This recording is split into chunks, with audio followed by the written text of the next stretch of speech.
Hey, what's up everybody? Justin Myers back here with another video.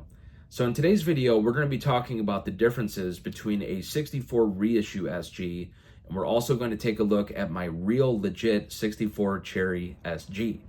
Now this guitar here is a Pelham Blue SG.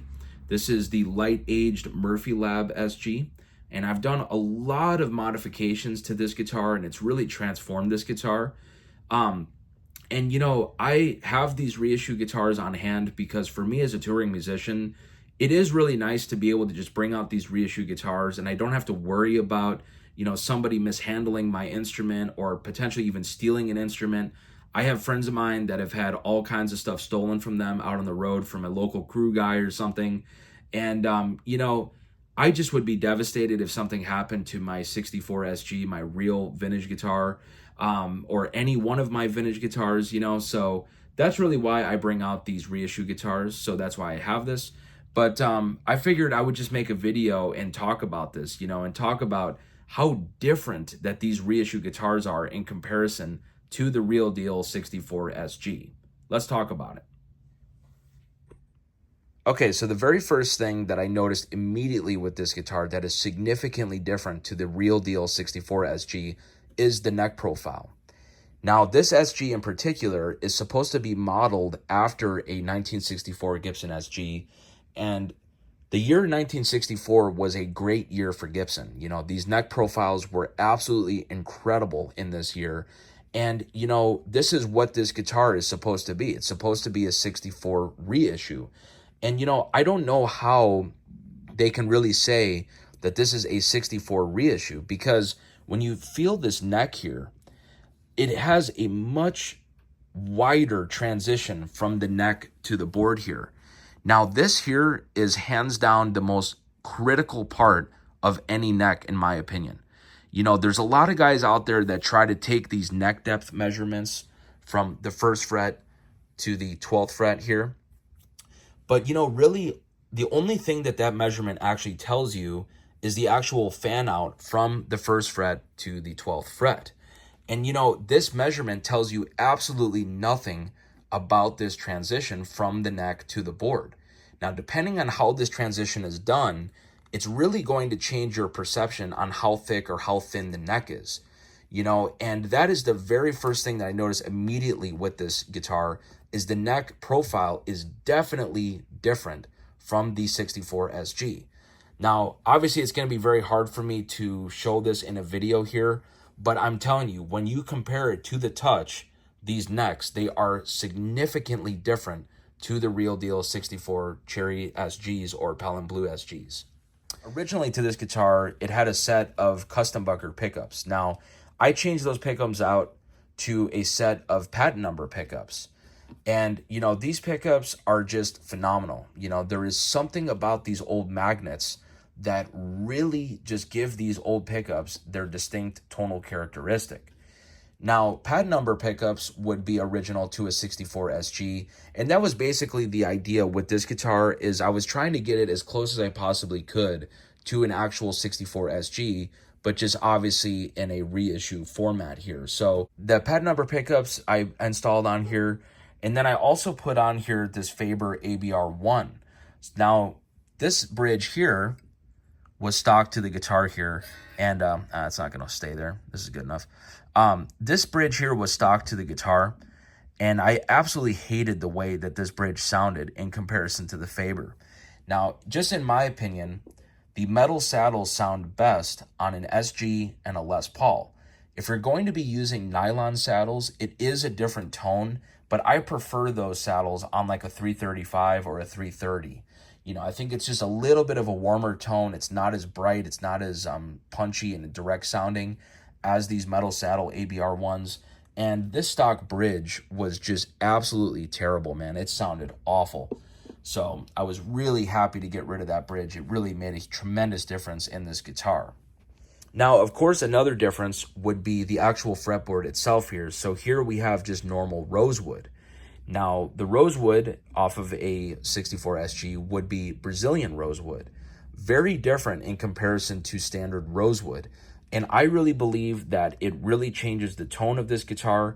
And it's also a feel thing. When you fret a note here on this fretboard, There is something about that Brazilian board that just feels amazing to the touch. It is a different feel in comparison to standard rosewood. So that's also something that would be different. Now, going back here to this ABR1 system, you know, this entire system here is completely incorrect. It's all made of completely wrong materials. So it's not like the original bridges.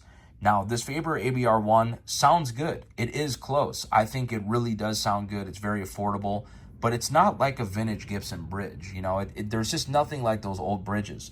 You know, the thumb wheels and the studs that mount into the wood of the body there, those are also different materials. Now, this whole system here, depending on what kind of material that you use to make the ABR, to make the thumb wheels, and to make the studs, you know, it's really going to change the overall tone acoustically of this guitar. And stock on this guitar, it is completely incorrect. Everything about it is all wrong. And in my opinion, anything that the string comes in contact with, it's really going to significantly change the overall tone of the electric guitar acoustically. So in turn, it will change the tone of it plugged in because the pickup is now hearing a different acoustic sound. So that is just my opinion.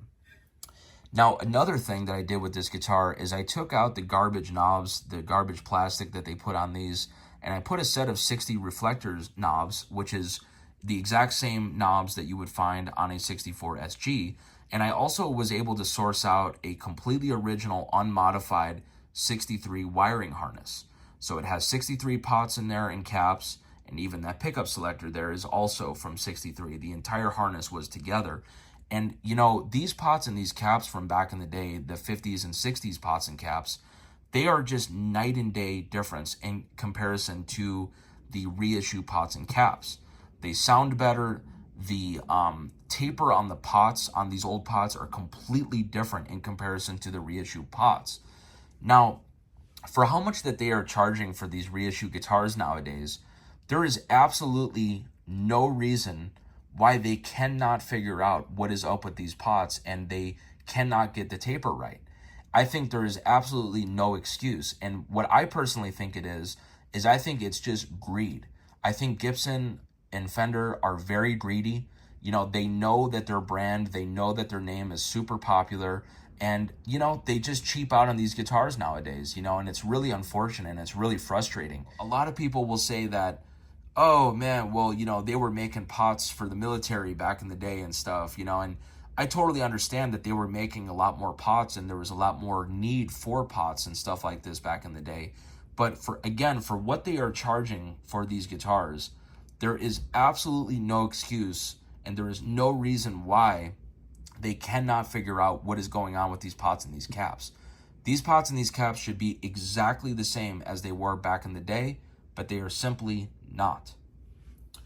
Now, another thing that I did to this guitar is I also changed out the tuners. Now, these tuners here are double ring single line Kluson Deluxes. I'll actually go ahead and spin it around here so you can see the tuners. So double ring would be on the tuner there itself, and then the single line Kluson Deluxe there. So those tuners are called single line double ring Kluson Deluxe tuners. Now, these tuners would be exactly the same as what would be on a 63 or a 64 SG. So once again, I was trying to really go for this 64 SG kind of reissue take. And I tried to get it as close as I could, you know, and these tuners really make a significant difference in the overall acoustic sound of this guitar. If you don't believe me, just simply try testing a set of Grover tuners to a set of Kluson Deluxes. It's a night and day difference, and the Klusons just sound so much better. They're so much louder and punchier and brighter and just more aggressive. It's everything you want a Gibson to be. These Kluson tuners are a very big deal. So that was the other mod that I did to this, but I'm going to go and grab my 64 Cherry Red SG and just share that here with you guys as well. Okay, so here's my 64 Cherry Red SG. The neck carve on this is completely different in comparison to that reissue Pelham Blue SG. You know, it's nowhere near as wide of a transition. You know, it's not as long of a transition from the neck to the board. You know, and this neck just feels absolutely perfect. It is dead on, man. And, you know, once again, this transition from the neck to the board is really going to change your perception on how thick or how thin that this neck really is. So you could go ahead and take neck depth measurements at the 1st and the 12th fret there, but it's really not going to tell you anything about this transition from the neck to the board.